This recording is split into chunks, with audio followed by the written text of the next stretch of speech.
Mental health ఇష్యూస్కి main symptoms ఏంటి? దాని problems ఎలా మనం లైక్ ఎలా మనకి తెలుస్తుంది? మెయిన్ సిమ్టమ్స్ అంటే ఇప్పుడు ఒక్కొక్క ఏజ్ గ్రూప్లో ఒక్కొక్క సిమ్టమ్స్ ఉంటాయండి. ఇప్పుడు చిన్నపిల్లల్లో ఉండే సిమ్టమ్స్ పెద్దవాళ్ళలో ఉండవు. అదే ఇంకా ఏజ్ ఇంక్రీజ్ అయ్యే కొద్దీ ఇంకా above 60 above 70 years age group వచ్చిన వాళ్ళకి ఇంకొక రకమైన సిమ్టమ్స్ ఉంటాయి. మేల్లో ఒక రకమైన సిమ్టమ్స్ ఉంటాయి, ఫిమేల్స్లో ఒక రకమైన సిమ్టమ్స్ ఉంటాయి. సో ఇవన్నీ చూసుకుంటే మోస్ట్ కామన్గా వచ్చే సిమ్టమ్స్ ఏంటి అంటే మూడ్ స్వింగ్స్.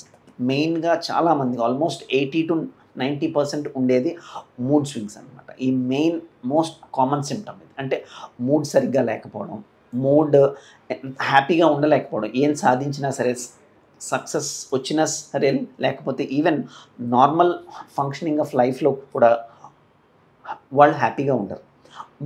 మూడ్స్ ఊరికే స్వింగ్ అయిపోతూ ఉంటాయి. ఈ క్షణంలో హ్యాపీగా ఉంటారు, అదే నెక్స్ట్ క్షణంలో చాలా సాడ్గా ఉంటారు, ఆర్ ఇరిటేషన్ అయిపోతూ ఉంటారు, ఫ్రస్ట్రేట్ అయిపోతారు. సో ఆ స్వింగ్స్ లేకుండా ఉండాలి. ఈ స్వింగ్స్ రావడం అనేది కూడా ఒక సిమ్టమ్ కింద మనం చూసుకోవచ్చు. ఇంకోటి యాంగ్జైటీ. యాంగ్జైటీ అంటే ఆందోళన. చిన్న విషయాలకి ఎక్కువ ఆందోళన పడిపోవడం. ఇప్పుడు ఇంట్లో వాళ్ళు ఎక్కడో బయటికి వెళ్ళారు, వాళ్ళకి యాక్సిడెంట్ అయిపోతుందేమో, వాళ్ళకి ఏదైనా అయిపోతుందేమో, లేకపోతే ఇంటి పక్క వాళ్ళకి నేబర్స్కి ఇప్పుడు ఎవరికో హార్ట్ అటాక్ వచ్చింది, ఆర్ ఎవరో హాస్పిటల్లో అడ్మిట్ అయ్యారు. వీళ్ళు ఏమనుకుంటారు, అమ్మో మా హస్బెండ్కి కానీ మా పిల్లలకి కానీ సేమ్ సిమ్టమ్స్ వస్తాయేమో అన్న, అంటే రియాలిటీకి దూరంగా ఆ ఇన్సిడెంట్ అవ్వలేదు, వీళ్ళ ఫ్యామిలీలో అవ్వలేదు, కానీ ఎక్కడో చూసి వీళ్ళకి అవుతుందేమో, మనకే అవుతుందేమో అని యాంగ్జైటీ. సో ఈ యాంగ్జైటీ అండ్ మూడ్ సిమ్టమ్స్ అనేవి మోస్ట్ కామన్గా ఉంటాయి. ఇంకోటి థర్డ్ సిమ్టమ్ ఏంటి అంటే సబ్స్టెన్స్ యూజ్ డిజార్డర్స్ అంటాం. అంటే వ్యసనాలు అయిపోవడం అన్నమాట.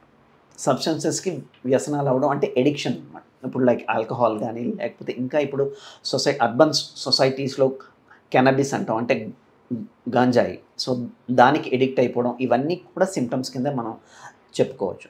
And another important one is sleep disturbance. ఇవన్నీ నేను చెప్పిన ఈ అన్ని సిమ్టమ్స్కి ఒక కామన్ ఫ్యాక్టర్ ఏంటి అంటే స్లీప్ డిస్టర్బెన్స్. స్లీప్ సరిగ్గా లేకపోవడం వల్ల యాంగ్జైటీ అండ్ మూడ్ డిజార్డర్స్ రావచ్చు, మూడ్ స్వింగ్స్ రావచ్చు. సో అదే.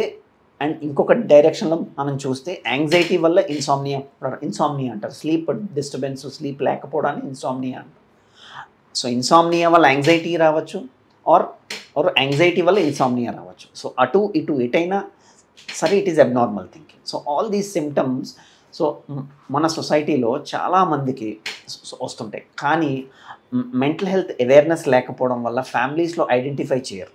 ఇప్పుడు అదే ఒక ఫీవర్ వచ్చినా, లేకపోతే ఏదైనా కడుపు నొప్పి, అబ్డామినల్ పెయిన్ కానీ, చెస్ట్ పెయిన్ వచ్చిన, హార్ట్ అటాక్లా అంటాం, చెస్ట్ పెయిన్ వచ్చినా ఇమీడియట్గా ఐడెంటిఫై చేసి ఇమీడియట్గా హాస్పిటల్కి తీసుకెళ్తాం. బికాస్ ఇప్పుడు మనం బ్లడ్ టెస్ట్ చేస్తే దాంట్లో ఉంటుంది. ఇప్పుడు ఫీవర్ వచ్చింది, టెంపరేచర్ మనం చూస్తే అందులో ఇంక్రీజ్ అయి ఉంటుంది. సో ఇవన్నీ కనిపిస్తాయి మనకి. కానీ ఎప్పుడైతే మనకి మెంటల్ హెల్త్ ఇష్యూస్ వస్తాయో ఇవి ఎక్కడ కనిపించవు. ఆ పేషెంటే చెప్పాలి నాకు ఎలా అనిపిస్తుంది, నాకు ఎవరితో మాట్లాడాలనిపించట్లేదు. కొంతమందికి ఇంకా సివియర్గా ఉండి సూసైడ్ ఐడియాస్ వస్తుంటాయి. చాలామంది అంటారు యూ కెన్ ఓవర్కమ్, నువ్వు ఎలాగైనా ఓవర్కమ్ అవ్వగలవు. ఒక్కొక్కసారి అవ్వచ్చు, ఒక్కొక్కసారి అవ్వలేరు. అలా అవ్వలేనప్పుడు మాత్రం ఎట్టి పరిస్థితుల్లో వాళ్ళని ఒక ప్రొఫెషనల్, అంటే ఒక మెంటల్ హెల్త్ ప్రొఫెషనల్, సైకియాట్రిస్ట్ అవ్వచ్చు, సైకాలజిస్ట్ అవ్వచ్చు, ఎవరికైనా సరే చూపిస్తే చాలా హెల్ప్ అవుతుంది. You can save the life. So ఇవి సిమ్టమ్స్, కామన్గా ఉండే సిమ్టమ్స్.